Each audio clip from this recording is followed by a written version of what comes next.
That terrifying night when Jayne Mansfield's head was torn off became one of Hollywood's bloodiest legends. But she was not just a dumb blonde. She was a genius with a 163 IQ who played the world.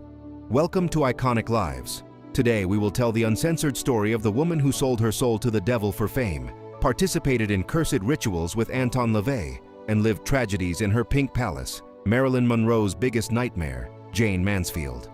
Born as Vera Jane Palmer, her childhood turned into a stolen life with her father's sudden death.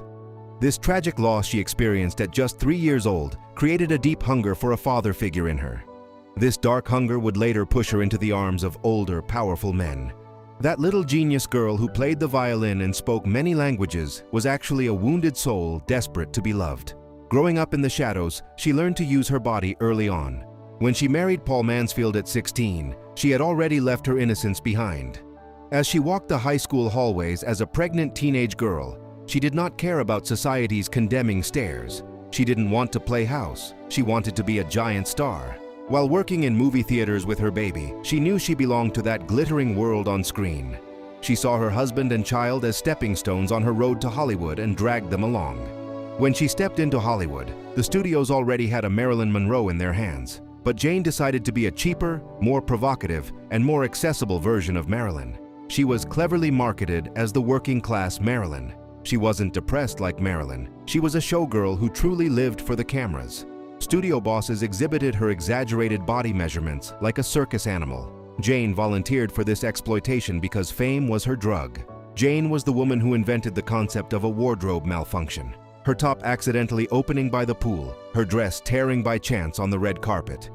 All of these were genius plans orchestrated just to make headlines. That famous photo of Sophia Loren staring at her breasts in sheer horror was Jayne's absolute moment of victory. She used her body as a loaded weapon to attract the media's attention. She had no shame. Only the popping flashes truly mattered. Her marriage to Mr. Universe Mickey Hargitay was a perfect marketing combination of muscles and breasts. They built that famous pink palace on Sunset Boulevard, heart-shaped pools, pink furs, and highly exaggerated luxury. This house was not a love nest, but a giant temple to Jayne's ego. However, behind those pink walls, Mickey's jealousy crises and Jayne's endless hunger for attention poisoned their marriage entirely. This palace was actually a gilded prison for her. Jayne's greatest tragedy was having a genius brain but being forced to play a dumb blonde forever. She spoke 5 languages and played classical piano, but was asked to giggle in a baby voice during interviews. This intellectual torture was eating her from the inside. In people's eyes, she was just a walking pair of breasts.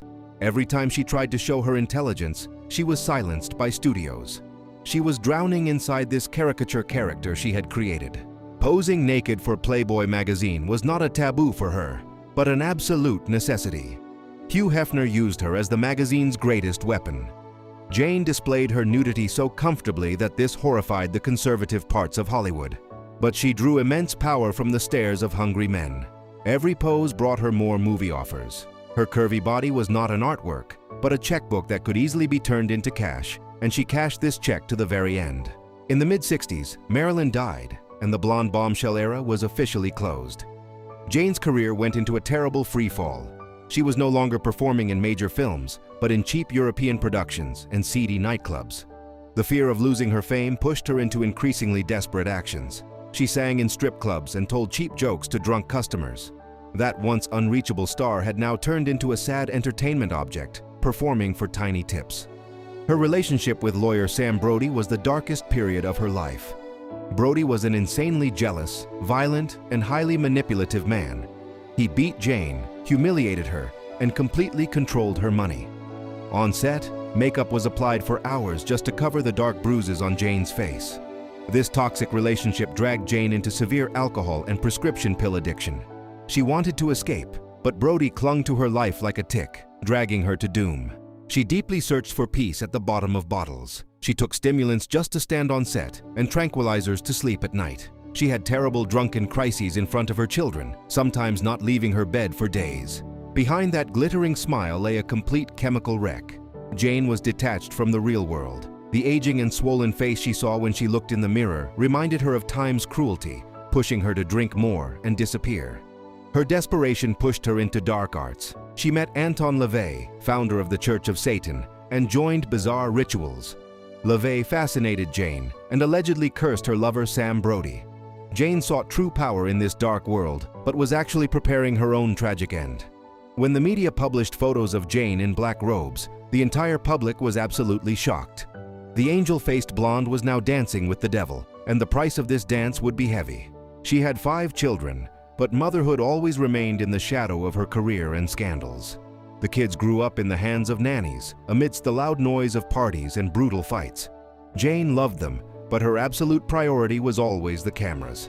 She sometimes carried them around like cheap accessories, posing for happy family photos. But behind closed doors, the kids witnessed their mother's fall, Brody's violence, and the rotting reality of that pink palace. The summer of 1967 was an absolute torture tour for Jayne. She was on the road to perform in cheap Mississippi nightclubs. She was tired, sick, and deeply unhappy. Her fights with Sam Brody had intensified. She couldn't see the future, just trying to survive the day. On that final night, they set off for New Orleans after leaving a club in Biloxi. As Jayne dozed in the front seat, she was totally unaware that the horrifying end fate prepared for her was rapidly approaching. June 29, 1967, very early morning hours. The Buick Electra crashed under a massive mosquito fogger truck in the heavy fog. The impact was so severe that the car's top ripped open like a tin can. Jayne, Sam Brody, and the driver died instantly. Contrary to the legend, Jayne's head was not severed, but she was scalped and her brain was crushed.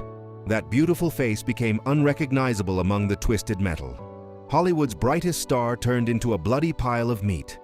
A miracle occurred right in the middle of this horror movie scene. Her 3 children, Mariska, Zoltan, and Miklos, sleeping in the back seat, survived with minor scratches. It is unknown if little Mariska saw her mother's mangled body in the front, but that dark night forever changed the life of the girl who would star in Law & Order. The front experienced pure hell, while the back was under divine protection. This was the only small beam of light in that huge tragedy. The vultures swarmed before Jayne even got cold. People wanting to collect sick souvenirs from the crash site surrounded the wrecked car. The funeral was a total circus show.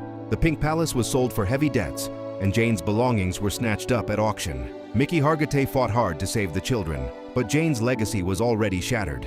She was exploited in death as she was in life. Nobody cried for the human Jayne. They just mourned the sex symbol. Jayne Mansfield was not a dumb blonde, but a tragic victim. As iconic lives, today we heard the real screams behind the laughter and saw the rot under those pink furs. She paid the heaviest price for fame, getting torn apart on a highway at just 34. Did Anton LaVey's dark curse kill her, or the ruthless gears of Hollywood? Whatever the true answer is, the bloody Jayne Mansfield legend was written in red and will never be erased. Truths are sometimes very bitter. Goodbye.